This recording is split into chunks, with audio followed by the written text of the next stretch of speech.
Okay, so 7 o'clock now, so we'll flake away on that. So let me just get onto this. So a little bit about me. My name is Jamie Blanchfield. Some of you may know. I race road bikes, have fun doing some cyclocross, just picked that up kind of the last year or two, and I love gravel riding as well. So a bit of a stereotypical introduction there in terms of how road racing seems to be progressing with people going into cyclocross and gravel as well. But yeah, I just have a nice blend of things, do a little bit of kind of cross training in terms of strength and conditioning, and have a couple of interests in terms of other sports as well. In terms of my qualifications then at coaching, I have a BSc in sports coaching and performance. So I graduated from Waterford Institute of Technology about 2.5 years ago now at this stage. And I'm a qualified cycling Ireland coach as well. For the most part, I specialise in road and time trial coaching, and I just coach a little bit of track and some cyclocross as well. So yeah, I'm the head coach of Premier Endurance, and I'm a development coach and a kind of consultant for Cycling Ireland, mainly focusing on kind of the youth junior side of things and a little bit of talent identification as well. In terms of my coaching philosophy, and I think what this does is it gives us a good setup and intro in terms of these actual webinars as well. The development of self-sufficient athletes by aiding and educating them in every possible way along their journey. Okay, so I really want, and a lot of the athletes I coach will kind of testify to this fact as well, is I like the athlete to know what they're doing, why they're doing it, and I like them to question what they're doing as well. A good two-way dialogue is always good in that regard, and it just helps kind of everyone understand the process a little bit more and a little bit deeper. So kind of coming back to my definition of success then for an athlete, it would kind of be when an athlete has taken the time and initiative to work on their weaknesses regardless of whether they improve or not. Okay, so that might sound a little contradictory in terms of what a lot of people are up for, outcome goals and that type of thing, but I'm all about the process, as you begin to find out. But ultimately, you know, through the background work, success usually and mostly does come in terms of race results or power personal best or personal best up your local climb. And at the end of the day, guys, a long-lasting love of sport. Okay, so if you're not still riding the bike or running the race or, you know, going out in the club run in 20 years' time, then quite honestly, I think the coach's job is, you know, it kind of has failed in one way. So that's kind of my coaching philosophy itself. In terms of Premier Endurance then, it was founded in August 2018, drawing on experience from multiple domains and areas. Okay, so what are these areas actually going to be?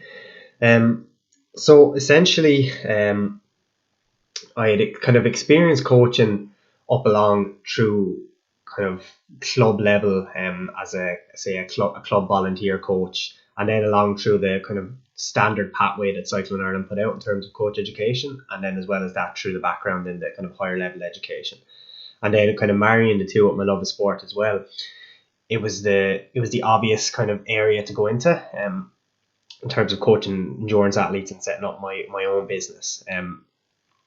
So the main business itself then is coaching both performance and practical hands-on work. So when I say that, I mean kind of performance plans and, you know, getting the most out of people.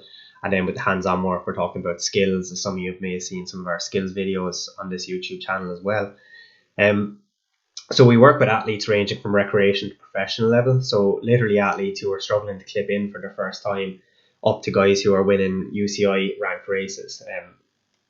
So it is a good mix, and I think having that level of kind of depth of experience is really, really good.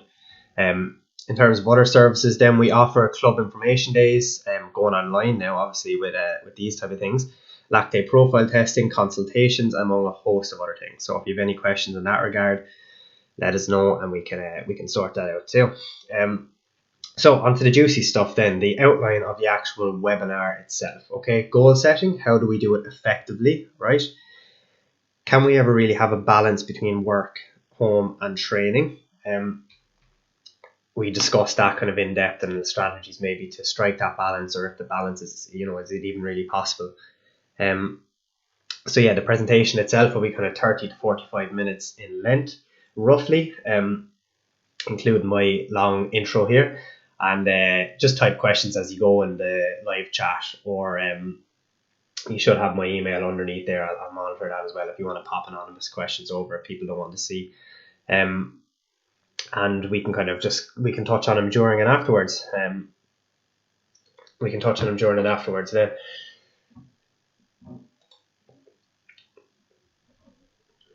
So, goal setting, right? This big mystical kind of thing that we're all taught to do, and sometimes we do it, sometimes we don't. As a coach, I propose doing it a lot, but do I do it myself that often? Maybe not, and I have to hold my hands up there, so it's something I need to work on as well. So just a little overview, okay? A goal without a plan and a plan without a goal. What's the point, okay? Fail to prepare, prepare to fail, that kind of famous quote by a certain Irish footballer. It does ring true a little bit in terms of actual goal setting. So the goals give us accountability, okay? And what we're going to discuss through here is kind of the outcome, the process, coach and athlete driven goals themselves. And what goals then help us do, and those kind of 4 points outlined above, is what they do is they help us measure success of a week, a race, a season, a year. Okay, so we're talking really micro to macro kind of levels. We're talking your local league race up to your Sunday race, or your training cycle, or a whole season or a winter, etc. So they're really, really beneficial in that regard too. So yeah, outcome goals. What are outcome goals? I always say to people when we're setting goals, what do you dream to achieve? And we go from there, okay? Because everyone has a kind of firmly held dream or something in the back of their head, and they're a little bit afraid to say it sometimes out loud. And just get them to note it down, eke it out of them a little bit. If you're watching this from a coaching perspective, tease it out a little bit, probing questions. And if you're kind of self-coach athlete or setting goals yourself, you do got to kind of probe a little bit in there as to why you're riding the bike and what you want to get out of it, okay? And then with the caveat of the outcome goals, what's the realistic outcome for you in this race, okay? So we can't say, my dream is to win every stage of the Ross or something, okay? But realistically, you may be a top 10 contender, or you may be just trying to get around it. So we'll touch on a little bit later in that in terms of setting the actual specifics of the goal. But just with the caveat at the very start, what is the realistic outcome for you? What is the issue then with purely outcome dependent goals? And I think we've kind of just highlighted this a little bit. So you have variables, okay? Weather, equipment, crashes, especially in cycling, punctures as well. And opposition, can you control it? Oftentimes, no, you can't. You do have to focus on your own race and focus on the process going into it. And then what happens with that is failure leads to a negative experience. Okay, so when we come at it from a sports psychology background, the negative experience then is going to, it's going to decrease motivation for a next training cycle, a next race, etc. off of that too. So we have to be careful when we're setting goals as well. So it kind of leads me on to the process goals. Okay, so what are the processes which help us achieve the desired outcome? Okay, so if you want to win your race, you need to maybe think bunch riding skills. Okay, you need to say, I'm going to be at the top 20 of the bunch by kilometer 50 because I know there's a left-hand corner coming up with a really hard crosswind, and we need to make sure we're up the front in a good position. Okay, that's a process goal. Your nutrition for a multi-day race, another process goal. Positioning, again, like we say. Power outputs as well. So if we're talking specifically maybe time trials or track race, and we know that we need to kind of get to X power with good aerodynamics, and then maybe that will deliver the outcome on the track itself as well. So what are the processes of what are the benefits of process-led goals? Excuse me. Accountability. Okay, so they help us be accountable to our actual training, which is really beneficial. So we kind of know the why of what we're doing day in, day out in terms of the actual training cycle. If set correctly, then they should be challenging but achievable. Okay, so that's going to equal satisfaction. And thinking back to our outcome goals, what that means then is it kind of increases our motivation and ability to then train a little bit more and further following on to the next goal. Okay, so what I say to people when we think of processes, the outcome is to climb Mount Everest, okay, but the process is to acclimatize, get to base camp X, Y, and Z, or 1, 2, and 3, whatever they're called. I'm not a mountain expedition person, but they're the processes, okay, or maybe your training leading up to it. Marrying the two then, outcome plus process should in theory equal achievement, okay? If it doesn't equal achievement, oftentimes one or the two has gone wrong. Either something has happened in the outcome that we can't control, or the actual process has gone wrong. Maybe we've got ill, or maybe we've messed up our training, or we're a bit fatigued, etc. So a little guide then to setting goals. You probably all heard of this SMART acronym. Specific, measurable, attainable, relevant, and time bound. Okay, so the image on the right, it comes up a lot in terms of how I coach, right? So success, what people think it looks like, is just a linear path to the top, and oftentimes it is literally just an absolute squiggly line like you see there, ups and downs, lefts and rights, stops and starts, and you just acknowledge it as completely normal. What goals do is they help us guide us through all that. We see that, a little point of the arrow at the very end. So kind of breaking down that acronym a little bit more, specific to your level. This doesn't just mean you're capping your potential, just thinking long term. Okay, so what does that mean? It basically means that if you're racing, say, at elite under 23 level, okay, and you're kind of knocking on the door in terms of results, but you're thinking, I want to win my next race or something, or I want to improve my whole power duration profile, instead of thinking, I want to win the Tour de France in a year's time. Okay, so at that degree, you're being specific to your level. You're focusing on the process in amongst it as well. Okay, so you're getting into the bones of it, as I say in the next point. I want to get fitter, not I want to get fitter, but I want to improve my sprint power from X to Y. Okay, so that's how specific we want to get, and a coach can help you with that, but also being kind of a little bit, not so much mean to yourself, but a little bit critical, in a very positive way. It'll help us improve in that regard. Okay, so what aspect do you want to get fitter?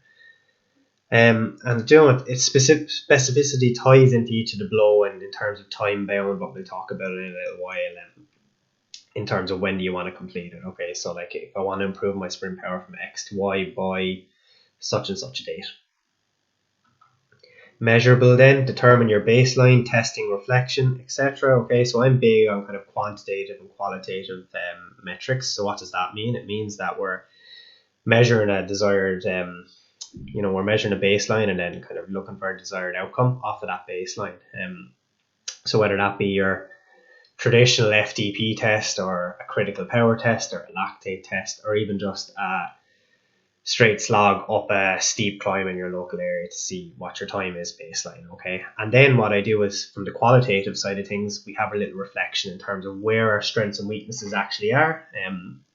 Thinking back on previous races or previous events or group rides and that type of thing.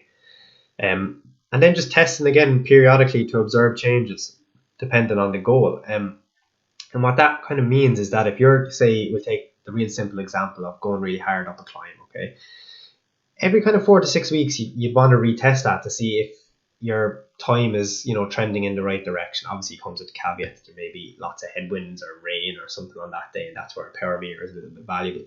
But if we're keeping conditions the same, if our fitness is going up, our time should be going down. Okay, so testing them kind of every so often, like I say, 4 to 6 weeks, it does help us make sure we're on the right path. So kind of taking that sprint power example, if your baseline was a 900 watt peak and you and your coach decide 1100 watts by June, okay, we need to make sure that it's working and change as needed. Now this slide probably needs a little bit of updating. Maybe we'd say June 2021 to knock 200 watts onto someone's sprint power, but you get the gist of the process itself. We need to make sure that the intervention we do to increase the actual sprint is working itself. And then your goals also need to be attainable, okay? So like your porridge in the morning, it has to be just right. And everyone cringes when I show this slide up, but it is pretty true. We can't think we can't think massively way above our means, right? Especially for a process-driven goal. What it does is it needs to be attainable. So, from a physiological perspective, your coach can look at where your limits of performance are, or from, your own internal perspective, you can look at, how much you can possibly improve your skills on the bike or something like that. If it's too easy or too hard, it decreases motivation and commitment. Okay, so what we're always trying to do is we're trying to preserve motivation around a good, decent baseline, and commitment to the goal itself. If it's way too easy, you become complacent maybe, or if it's way too hard, then it starts to get demotivated, and your commitment to the process just hits out the window. So taking our sprint example again, you want to sprint like Sam Bennett and hit 1500 watts. Sam probably hits more, to be fair to him, but by next February, how will this work out? Okay, so maybe if you're banging out 1400 watts consistently, that's a very achievable goal. But if we're looking back to the example that we put out about the 900 watts, it's probably not going to happen. Okay, we need to be smart about it and make sure that the goals themselves are attainable. And in terms of relevance, then, can it be achieved in your current situation? Do you want to ride the Ross, but no, you can't get the time off work? Okay, so sometimes people say to me they want to ride big long stage races, but their job is very demanding. They're in a good figure of authority in their workplace, and they can't count on that time off work, at the end of May for the Ross or whenever it is. So then we kind of pull it back and say, is this relevant to our current situation? Is there something we can pick at a later date, or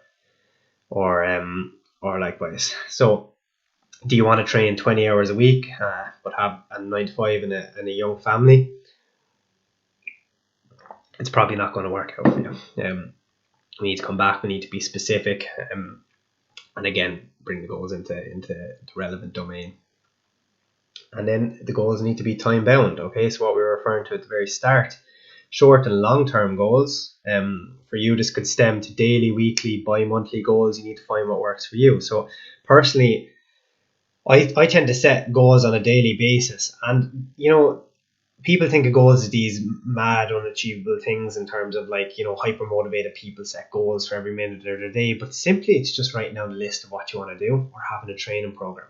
It doesn't need to get any more technical than that. It really, really doesn't.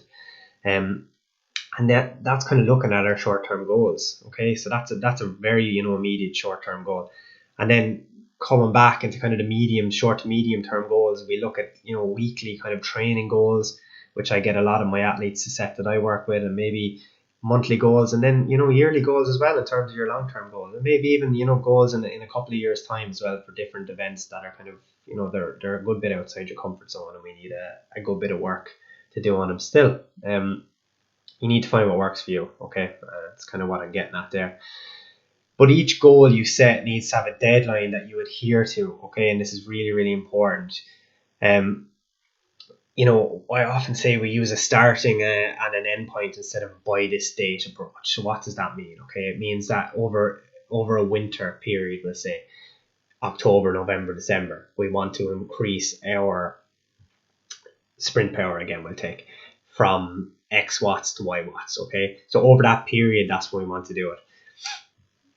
And that it helps us maintain accountability and engage with the process then as well. But it's not more so of a if the goal ends up happening a bit earlier, a bit late, we're not upset about it, but we know over this winter period that we want to increase this power. So an example of that would be by September 20, I will ride Ross na Mon. So from now until then, I will work on X, Y, and Z so that I am ready. Okay, and that's how technical we want to get into these type of things. Little bit of a kind of top tip, we'll call it, towards the end of the goal setting. Write it down. Okay, I'm a big fan of just pen and paper, or get a goal setting app on your phone or your PC or whatever you're using if you're that way inclined, and just chart and measure your progress. It's so much easier when you can tick it off, and you can be a little bit accountable to yourself and see if something's actually working. Having these wrote down then is really key for season review. So I love, from a coaching point of view, when an athlete comes to me and they say, I had these goals last year and I knocked off this one, and maybe this is why this one didn't happen, and this is what I wanted to do. That's so helpful for a coach, but it's also so helpful for the athlete to know and get to know their bodies and what actually works for them as well. So yeah, definitely just write it down, okay? It helps that accountability, and it keeps it fresh in your mind as well. So, a bit of a conclusion then. Outcome versus process goals, okay? So we talked through the kind of merits of either one of them. Smart approach, specific, measurable, attainable, relevant, and time-bound, or a timely manner, okay? So smart approach is a really easy way to set your goals, and simply just getting a piece of paper and writing SMART down beside it and listing how you're going to achieve that goal out beside it is really, really good, okay? So being specific with your approach. And again, just writing it down, I can't kind of stress how important that is actually sometimes. Just jot it down, really, really beneficial. So yeah, that's a quick little guide to goal setting. If you guys want me to go back over any other slides at the end, so you can take a screenshot, this video will be up after that if you want to take a screenshot or whatever of something just to apply to your own practice. And like I say, just type questions or whatever as you go, and we can address them towards the end of the webinar as well. So I think a nice logical progression in on the goal setting, kind of fundamentals of goal setting, we'll call them, is this whole idea of balance and training with everyday life, okay? And when we talk about everyday life, we're kind of talking about work life, even school or college life for some athletes, just the general stresses that go with everything to do with our training, okay? So you get the old adage of, your body can't differentiate between stressors, and it is quite true. So if you're applying stress on your body through training, and you're applying stress on your body through home life and work life, it all adds up. It takes its toll, okay? And it kind of starts to make training unsustainable, and, it does just make it unenjoyable. And going back to our, coaching philosophy at the very start of the webinar, ensuring a long-lasting love for the sport is really key for me. And if we don't address these issues from the offset, then that long-lasting love just doesn't exist. So what is balance? Essentially, just gonna check some the stream there. Perfect. So essentially, balance is defined as, what I did is I literally just Googled balance definition, and it says at the top of Google search, a situation in which different elements are equal or in the correct proportions, okay? So to me, the stereotypical piece of balance would look at that pile of rocks on the right hand side, okay? It does look really precarious. A gust of wind or a rogue wave or someone walking down the beach will knock that over, okay? It's probably an accurate reflection of a snapshot in time where everything is going okay, and I think we can all relate to this, okay? There's times we can look back in hindsight and go, God, I really had balance there, but oftentimes there's an external factor into that as well, okay? So what is the reality? The reality is that structure there doesn't last very long, okay? It simply doesn't. We need to kind of look critically at these type of things, and what we'll discuss is, it's prioritization, what kind of matters at what time, and that gets top of the food chain.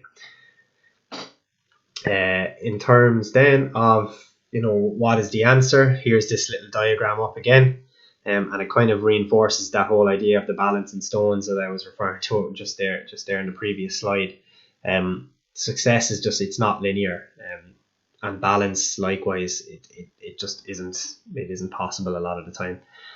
So we know it's a tricky thing for most people. Is it even the most beneficial way to approach things?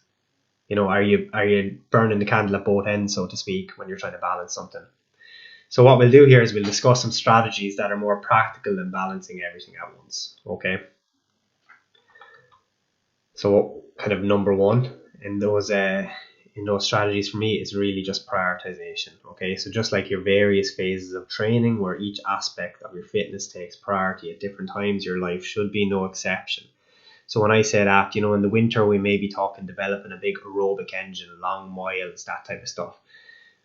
Likewise, if you're a Leaving Cert student, around the time you're leaving cert, your exams need to take priority, your study needs to take priority, your bike takes a back seat, your social life may even take a little bit of a back seat, okay? Likewise, in the off season, the bike takes a back seat, your social life comes forward a little bit more. It is about prioritizing things at different times of the year, okay? And the best athletes I've seen that seem to have their whole kind of training approach dialed in, they're actually just very, very good at prioritization, okay? They know when to park the bike, they know when to pick up their study, they know when to go out with friends, and they have a nice mentality in around that prioritization itself. Okay, so back to this point that I'm saying, is balance ever really possible? It's probably possible for small periods, okay, but it's kind of unsustainable in that regard. So what we need to do is prioritize training when needed, life when needed, and exams when needed. And what we do then is we sit down and objectively look at time management, okay, to bring back to that prioritization. It's prioritization, but on a kind of a micro level, okay. So like I was referring to earlier, setting those short-term goals of things I wanted to get done during a day or my training program. My time management tips look a little something like this, okay. So number one, determine your available training time with either your coach or yourself, okay. So my pre-coaching documents through Premier Endurance will literally just say, list the time you have available to train per week: Monday, Tuesday, Wednesday, Thursday, Friday, Saturday, Sunday. Okay, just give me the time in minutes. What's your job? Okay, how physical is it? Do you often run over hours? Little probing questions like that really, really help determine the layout of the actual training program itself. Okay, so don't ever expect unrealistic training time from yourself. So if that means, you know, you're wanting to do a 4-hour ride, but you've just worked 9 to 7:30, haven't ate dinner, and going out and you're getting home with lights on the bike by 11:30 or something like that, it's just unsustainable. Okay, so be nice to yourself in that regard, and be honest with yourself too. Having a training plan, it kind of comes from number one. Okay, on a very basic level, know what the goal is when you're heading out on the bike, be it a pure enjoyment spin, like I was saying about the gravel riding, or an anaerobic capacity, anaerobic repeat session where you're going to lie in the side of a ditch for 5 minutes because you're so snookered after doing the session. Okay, you know, just know on a basic level. I'm not saying really overanalyze things and go out and do, you know, 200 watts for 4 hours straight. I'm just saying know the overarching goal of each training session, okay? And look back in terms of how we actually set goals in the previous few slides. Little caveat to that, stick to your plan, but know when you shouldn't push it too far, okay? Apologies for the typo there. Know when you shouldn't push it too far. So what does that mean, okay? If you're feeling tired, or if you've had a long day in work, it may often be better to bin the interval session and opt for a recovery ride, or opt for some endurance or something like that instead. Okay. Avoid distractions. Simply put, have your kit ready and waiting for you to train. Okay, so I wrote an article about kind of effective indoor training tips for training peaks, and one of the main points that we kind of highlighted in it was having somewhere dedicated set up for your training is such a beneficial thing if you're training indoors. So if your turbo is set up and your shoes are laid out beside it, and you know what kit you're going to wear, and Zwift is on a screen right in front of you, or if you're using Trainer Road or whatever, it's open and ready to go. Okay, it makes it so much easier to just hop on and get your thing done. Okay, likewise, if your priority at the moment in time is training, avoiding distractions such as, maybe sacrificing your social life for a couple of weeks, in terms of nights out or meeting people for meals, every second day or something like that, or going out for lunches if you want to kind of dial in your nutrition a little bit. So those are the little distractions that help us, and we're just avoiding the distractions for periods of time where we're prioritizing that specific aspect of our endurance performance. And then just developing a routine, okay, especially during long training phases. So a routine like over winter, like I was saying about the turbo, or your group rides every Saturday and Sunday, or in general even how you fuel your long rides, developing into a routine, and that it does really help. and it does help with time management as well, from the perspective of the group rides on the weekend, or the turbo training setup. It really does help. And what I tend to do is I'd outline like literally the time that I want to train that day, and I tend to really do stick to it. So if that's the case, I'm not busy in the morning and I want to train at 9 a.m. to 10 a.m. or something like that, I'll go ahead and do that. Or if I know I'm going to be busy, to the best of my knowledge anyway, because coaching is a bit of a mad profession sometimes. If I know I'm going to be busy and I want to train at 7, I'll have a structured session I want to do, or I'll meet someone for a meetup on Zwift or something like that at the moment, and I'll get it done.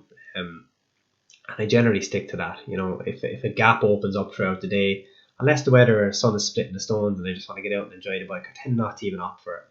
It might be a weird viewpoint sometimes, but it does help. That routine does really help. And then I think guys, not sacrificing on your sleep, and it's something I see all too often, is people just sacrificing sleep for training, where late night studying because you wanted to get your training session in. So like one thing that we can all relate to is that in stressful times our sleep tends to suffer. Study, as you all know, I do like to quote the research a little bit, looked at sleep and injuries with adolescents athlete population, footballers I believe it was, and found that sleeping more than 8 hours reduced their odds of injury by 61%. Okay, so it does show you the power of sleep. And that may seem a bit cliche, but it is our best recovery tool. How can you go about improving sleep quality and quantity if we sort the above points? Okay, so what do I mean by that? I mean, if we're sorting our training balance, and we're sorting when we want to kind of study, or when we need to work, or when we need to prioritize X, Y, and Z, we're kind of branching off here. But in terms of sleep quality, avoiding things like blue light, avoiding things like blue light and using blue light blockers even, or a little bit of reading before going to bed. Certain things you can do with your nutrition as well, which we may discuss a little bit later on in a future webinar. And prioritizing sleep like you prioritize training. Okay, so setting like standardized bed times and wake times, and trying not to deviate from them too much, and that really does help with the quantity side of things as well. Okay, but it's, like I say, it isn't a sleep webinar, so we may do another one of them soon enough. As you can see here, I just thrown this infographic up by YLM Sports Science, Jan Lemore. Okay, you can see the study reference down the bottom, Marshall Journal Strength and Conditioning in 2016. Quiet environment, okay. Ensure a dark room with no light source present, which helps quite a lot actually. At least 7 hours of sleep a night. Well, a lot of the research is pointing towards that. Napping not later than mid-afternoon. Okay, so if a lot of the elite athletes will go for naps, we usually kind of suggest after either their first training of the day, or slightly, or just shortly after lunchtime. Avoiding the use of a computer, tablet, TV before screen. I know I realise I'm reading these around the wrong way, lads, but bear with me. And that's what I was saying about the blue light, avoiding the use of that computer. Avoid caffeine, it goes without saying. And food or fluid ingestion leading up to sleep. So eating in that real short term window before you go to sleep sometimes can be a little bit counterproductive. And then sleep routine, like I was saying, consistent bedtime and falling asleep. And then ensure your bedding clothing does not cause an environment that's too hot. Okay, so like we're saying in the above point there, maintain a room temperature of 18 degrees. Okay, so we're getting really specific there, but if we want to optimize things, simply just saying a room can't be too hot for sleep is a really beneficial type of viewpoint to have on it. And then we'll just throw in the caveat in terms of exercise and mental performance. Okay, so exercise has been shown to improve cognitive, that's our brain function, in numerous pieces of research. Okay, so having that nice little I'm going to say the word balance. Okay, so including our exercise and not completely parking it when we need to study or we need to work, we all know it does help. Okay, what I'm saying is we can't do a big smash fest interval session after a really hard day. So take it with a pinch of salt. So we've looked at studies, okay, and professional riders showed stronger inhibitory control So what does that mean? Focus on relevant stimulus in the presence of irrelevant stimulus. Okay, so it would be like saying the color red, but the red is spelt in green or something. I'm probably not explaining that right, but you may catch the gist of it. Then recreational riders, okay, which is very interesting. It's very, very interesting. Are athletes more resilient to mental fatigue? Could exercise be of benefit during stressful times? I think, from a dopamine release and that viewpoint, it really does help during stressful times, just having a little bit of an outlet like that as well. So yeah, exercise is good for mental performance, okay, but we need to kind of tread that line a little bit in terms of it's not actually interfering with our lives either. So yeah, our conclusion then on the work-life training balance, like prioritize your commitments at different times, like we were referring to earlier. Work on your time management skills. Critically evaluate your sleep. Okay, don't sacrifice it. Don't sacrifice your sleep for that really, really early morning session just because you want to be the absolute hero of the hero of the day. Okay, and just note the link between exercise and brain function. Exercise is good for you. And it is a really, really nice thing to be able to include during periods of high stress as a little bit of an outlet too. And that's just coming to the end of the first webinar, guys. So hope you enjoyed that. In terms of questions, I'll leave it up there for another few minutes. If any of you guys have questions, I see Derek Troy asks, will there be Premier Endurance mugs at the end of this? Yeah, we'll get branded merch there. We'll get branded merch and we'll push it out. But yeah, if any of you guys have questions or whatever, let me know in the live chat there, and we'll do our best to answer them. Mostly on the topic, but if you have questions of any other domain or whatever, shout away and we'll try get them. We can try get them sorted.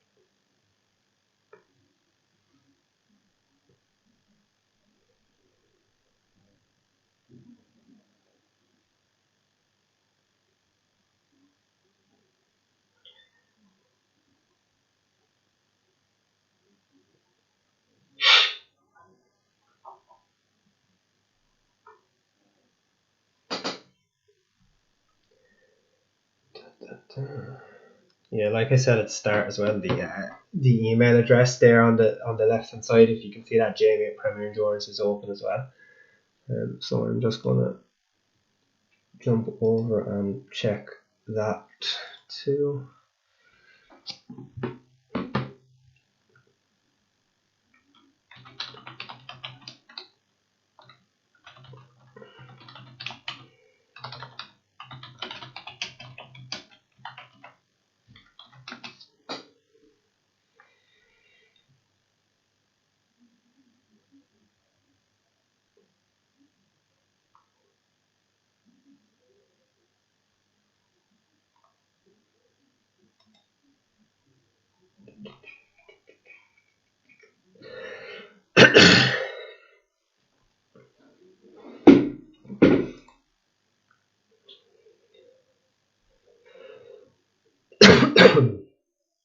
Probably not a good idea to cough on stream during a global pandemic, but I don't think I have it anyway.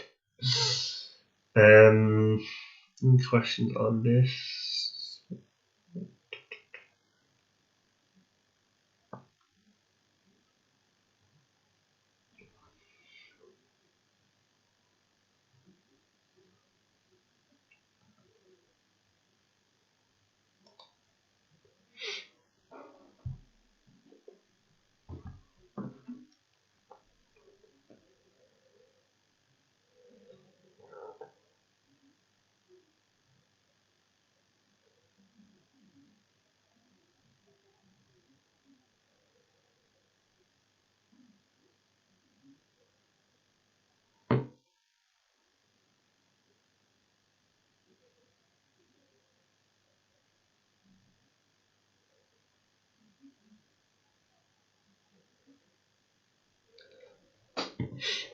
I got one in there on the email.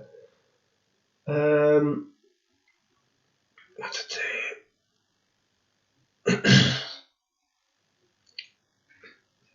When setting out training, do you design? Okay, yeah. So this person was just asking in terms of a training layout type of a question. Do we set it out weekly? Kind of a Monday to Monday is what they refer to there. Yes, to an extent, I suppose. I tend to fall into the 7-day kind of microcycle, and I think it just makes the most sense for people because that's what we're conventionally used to in terms of kind of modern society. If we're talking from a philosophical perspective, but yeah, generally there's kind of an overarching approach to the whole series of phases of plans. I don't really ever plan that long term, say 2 or 3 weeks in advance for people, because performance and enduring performance in particular is dependent on so many variables that oftentimes the best plan looks amazing on paper and all that, but in 3 weeks time you can just throw it in the bin and rip it up and start again because something else has happened. So I tend to program 7 to 10 day cycles with an overarching approach, and for say a full-time athlete I'd usually go in 3 or 4 day blocks, sometimes 5 days, a day off, and repeat the cycle like that, again with that overarching idea. So if the winter maybe is building a force or sprint or something like that.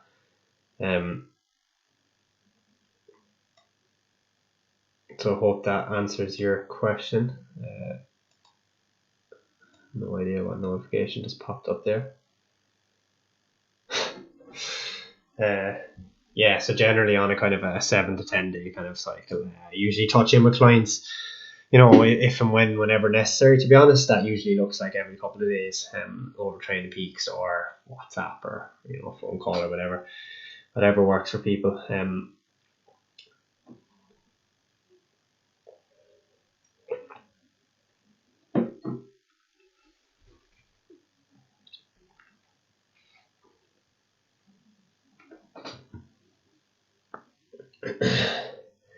Is there any research about training close to going to bed affecting sleep, Jason, Kenny? Is there? Yes, there is, in terms of increasing the core body temperature, if that makes sense. So if we're referring back to that sleep environment type of thing and making sure we're cool, yes. There's also the fact of if it's an intense session or something like that, and we're like spiking adrenaline and such, kind of increasing levels of alertness, that also can impact sleep for some people too. That also can impact sleep. So yeah, I suppose there is, in terms of that. And I generally, I wouldn't advise training within that kind of, say, hour and a half ish pre-sleep window, if at all possible. And I definitely wouldn't advise training intensely just before it.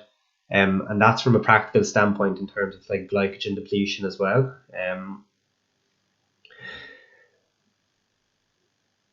That's a practical standpoint in terms of glycogen depletion as well. So if you want to refuel up for another day, and you're doing an intense session, so you're kind of doing an intense session, you're jumping in the shower, you're coming down, you're having your recovery shake or your meal or something, then you're hopping straight into bed. It just isn't indicative of good sleep. It isn't indicative. But it kind of all comes with the caveat of it depends. Some people I've seen very adaptable to that type of thing. Let's say they can just seem to just get an onset of sleep really, really quickly. But I wouldn't be advising it, no. Any advice? Caroline asks, any advice for resetting goals now that A race is cancelled? Yes. It's a tough one, isn't it? Because, a lot of people were probably holding out hope for some races even around June, and now they're being cancelled. What I say to that is, firstly, reflect on the process goals. Reflect on the process goals that you set out for yourself, and were they achieved? Did you achieve them? Were they within bounds of possibility? How did you get on with them, right? And use that as a key learning point for maybe next year, okay? And then just note before that that at the moment you're probably going through like a grieving process, okay? And I know that sounds a little bit much for just sport in the smaller scheme of things, but we have suffered a loss, okay? And with a loss there comes a little bit of a grieving process. So it is important to just notice that and acknowledge that the feelings of kind of just like lack of motivation and I'm not going to say hopelessness, but sometimes that can come with it as well. They're totally normal feelings, and everybody is feeling them as well. Okay, what we need to do then is we just need to be objective about things. Okay, we can't go setting outcome based goals at the moment because we simply don't know where the outcomes are going to be. So my whole viewpoint on it would be to actually just set the process goals again, and go back to them. Okay, so if you felt like say you wanted to get up your local 20-minute climb on under 20 minutes or something like that, okay, and you tested the benchmark was 21 minutes and you engaged with the process, but you only knocked a handful of seconds off it, maybe go back and revisit that and maybe do a 4 or 6 week block of that specific type of stuff. And what it does is it allows you to get gains very quickly, and it keeps the motivation up because week on week you'll be improving slightly when you focus on one specific aspect. And then following all the usual guidelines of training, stress balance, and making sure your recovery is on point. For a lot of junior athletes, I've suggested going back into a base period. So maybe with school and such, they weren't say as kind of aerobically efficient as possible. Now that school is over for most athletes that I work with, most junior and youth athletes, we've now reverted into a complete base period where the volume is up. So volume means our time in the saddle, or time running or swimming or whatever we're into. Our time itself is up and we're working on that aerobic engine. Okay, so that is the goal in itself, and that's the process goal until we get a clear picture and figure out what we can set as an outcome. I know I kind of went off on a bit of a tangent there, but I do hope that that answered your question. I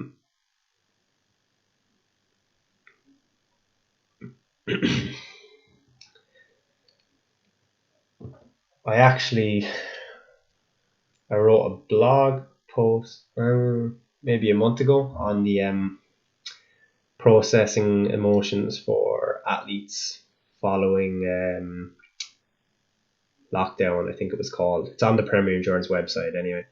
And there's some tips there in terms of dealing with that loss and maybe looking back over and revisiting goals, if you want a written kind of format of the lowdown I just gave you.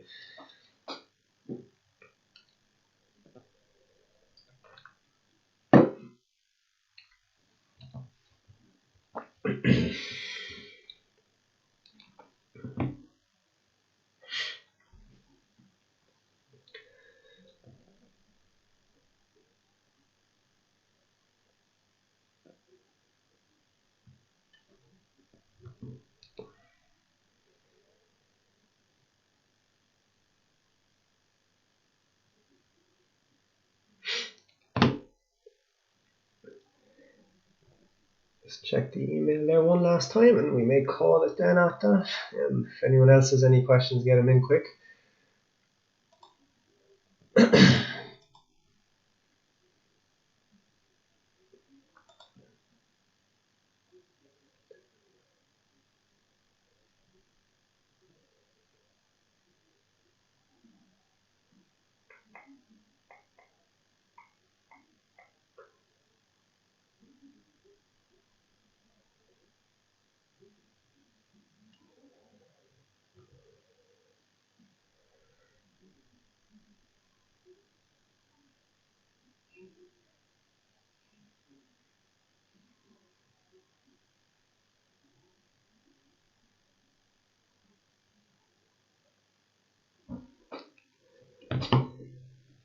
No, that's perfect. So guys, thanks very much for that. I see we had a few viewers there at one stage anyway, so I wasn't just talking to myself, which is nice. Yeah, so let me know, if you have any other suggestions for topics. And what I'll do is I'll go away to some of the other guys on the Premier Endurance team, and we'll discuss and see what we can bring to the table for the next few presentations. Okay, so we'll go back into that list and we'll see again what was kind of second most popular topic, and we'll fire away with that too. And we'll do a similar medium. I think this worked fairly well for the first time anyway. We may do a little bit more of a Q&A and bring in a couple more speakers too, from a more applied perspective. It's always good to have a couple of different voices. But yeah, any questions, guys? You can privately email me and Jamie at premierendurance.ie, or direct message any of our social medias, which you'll see there on the left hand side of your screen. But otherwise, thanks very much for that. I really enjoyed it, and new experience and all that. Learned a lot. So cheers, guys.